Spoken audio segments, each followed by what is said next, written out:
Okay, so we're looking at chem activity number 12, keeping it all in balance. And again, just as a reminder, it will be chem activities 9 through 9 through 17 that will be in the second exam. And I've covered 9, 10, and 11 in my previous SI. And I'll be covering 12, 13, and 14 through videos. Like we went through practice problems, like questions that she might possibly ask on the exam are similar with chem activities 9 to 11. It's the same thing that we're doing here with 12, 13, and 14. Okay, so in this chem activity number 12, we learned about keeping everything in balance, and by everything I mean chemical equations, like when you're writing reactions. Here are examples right here, right? These are chemical reactions, and we set them up in a chemical equation, right? So for the first three, this 1, 2, 3 will be judging whether or not they are balanced or not in balance. The two things that we have to find is the two things that relate to when we say a chemical equation is balanced is, one is if it's atom balanced. That means that every single element in the reactant side, right, the left side, equals the number of atoms or elements on the right hand side, the product side, right? And the other thing that we talked about when we say that an equation is balanced is are the charges balanced, right? So all the charges on the reactant side must equal the charges on the product side, and those are atom and charge balanced. Atom and charge balance. So those are the two things that you need to look at if a chemical equation is balanced, right? Okay, so let's look at number 1. We have chromium solid reacting with lead 2+ aqueous, which yields lead solid and chromium 3+. Is this chemical equation balanced? Let's see. We have 1 chromium here. It's looking at the atom balanced. 1 chromium, 1 chromium. 1 lead, 1 lead. So that means that they are atom balanced. But are they charge balanced though? Neutral, 2+. So the overall charge in the reactant side is 2+. Lead, neutral, chromium 3+. 3+ on this side. So is it balanced or not? It is not balanced. Why? Because they aren't charge balanced, right? 3+ on the product, 2+ on the reactant side. Okay, let's look at number 2. We have an NO2 minus aqueous. We have a ClO2 minus aqueous. It reacts to form NO3 minus and Cl minus. Okay, this time around, let's see if they are charge balanced, right? Here, we have NO2 minus, ClO2 minus. A minus and a minus makes 2 minus. On this side, a minus and a minus makes up, again, 2 minus. Okay? But are they atom balanced though? Let's take a look at that. 1 nitrogen, reactant side, right? How many nitrogens can we see? Well, there's also 1. So nitrogen is good. What about oxygen? Oxygen, there's 1, 2, 3, 4. Reactant side. Product side, how many do we see? 1, 2, 3. Just 3. So by that we can already say that it's not charge balanced. Not balanced. because they're not atom balanced. We have 4 oxygens here, we have 3 only here. What about chlorine? Let's take a look at that. Chlorine, there's only one other chlorine here as well. So, but the oxygens aren't balanced. So, not balanced. Why? Because the oxygens, there are 4 in the reactant side, and there's only 3 in the product side. Let's look at number 3. Let's see, let's begin with charge balance again, to see if that makes sense. Okay, we have 4 OHs, and 1 OH is minus. That's why that means we have 4 minuses on this side, right? 4 OH minuses makes up 4 minus. On this side, same thing, 4 Br, right? So 4 Br minuses, that makes 4 minus. So it's charge balanced. Let's see if they're atom balanced. 4 AgBr, that means that there's 4 silvers, right? Let's see. That's a reactant side, and we see that as well. In the product side, there's 4 silvers. Next is bromine, 4 bromines. Let's see. 4 bromines here as well. That checks out. Oxygens, there's 4 oxygens. Let's see, do we have 4 oxygens? Yes, I think so. There's 2 here, and then 2 O right there, right? 2 H2O, so that means 2 O. That makes 4 oxygens. That checks out. What about the hydrogen? There's 4 hydrogens right here, right? 4 OH minus 4 H's.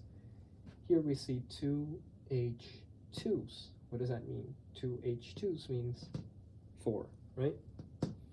4 H's in total. So that means that this is balanced.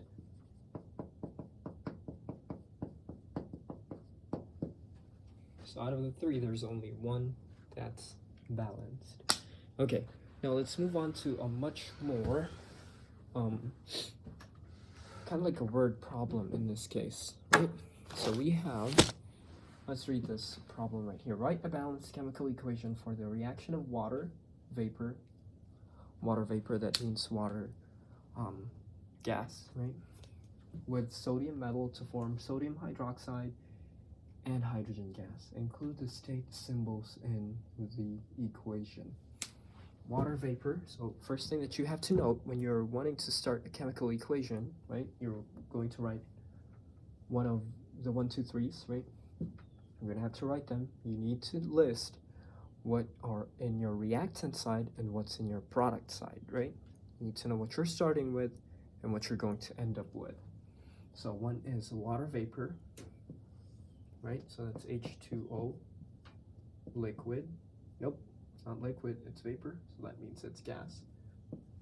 With sodium metal, that is what? Sodium is Na, right? Sodium. And since it's metal, it's solid, right? And we know that sodium exists as a diatomic molecule, right? It's neutral. Oh. Na2, solid, right? You may have seen this in the compounds and elements and compounds workshop.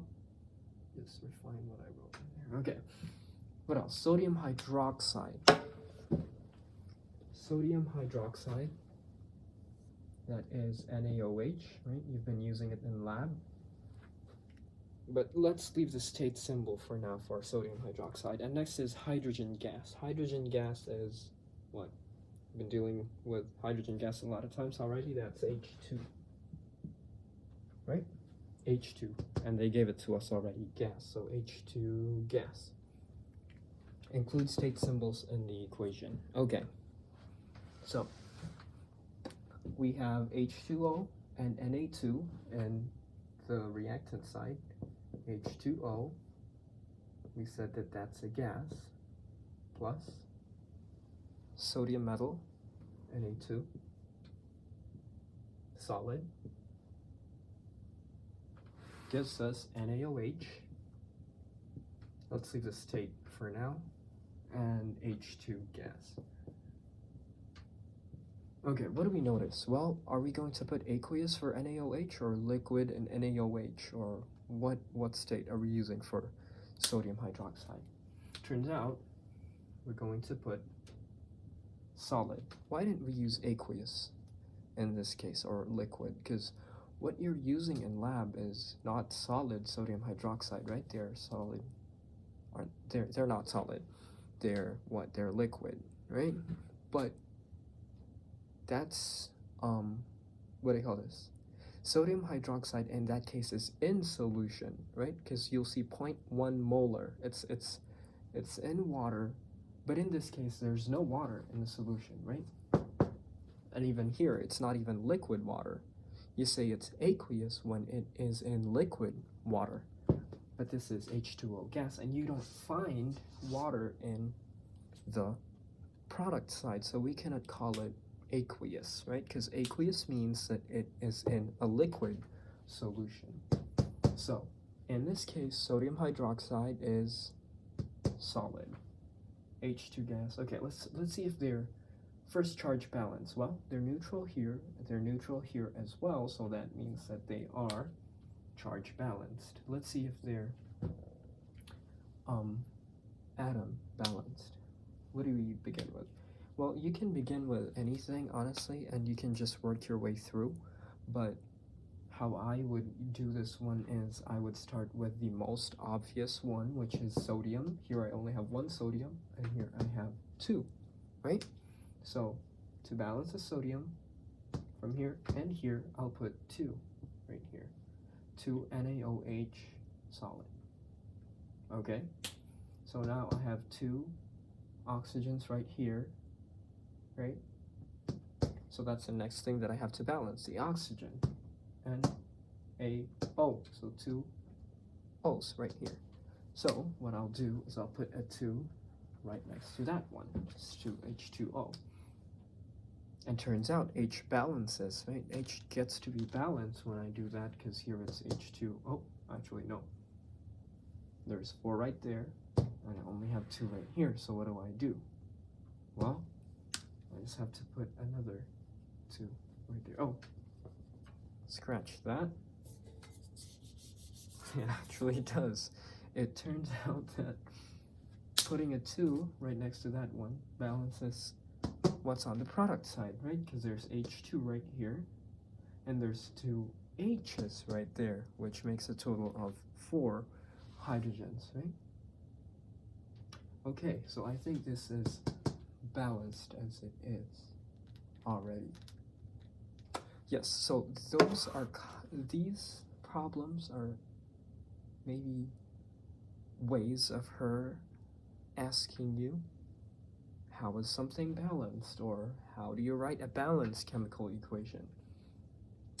Yes, so let me put this one as well. It's a solid in this case. Okay, so to consider this as you attending SI, let's see. Do problems 1 and 2 again, right? But write them as a balanced chemical equation, 1 and 2. And let's see. Yeah, I guess, yeah, just numbers 1 and 2. I can't think of something else that I could ask. But yeah, problems 1 and 2. And, oh, okay. I see now. Problems 1 and 2, and define what does it mean for an equation to be balanced, right? Okay, let me write that down. Numbers 1 and 2. Up there. Tell me how, or show me what the balanced chemical equation is for this one. It may be difficult for you to type it out in the email, so maybe just write it in a piece of paper and send it to me. And also define a balanced chemical equation. Alright, so those are the 3 things. 1 and 2, write the balanced chemical equation. And what do you mean when you say you have a balanced chemical equation? Okay, so let's move to chem activity number 13.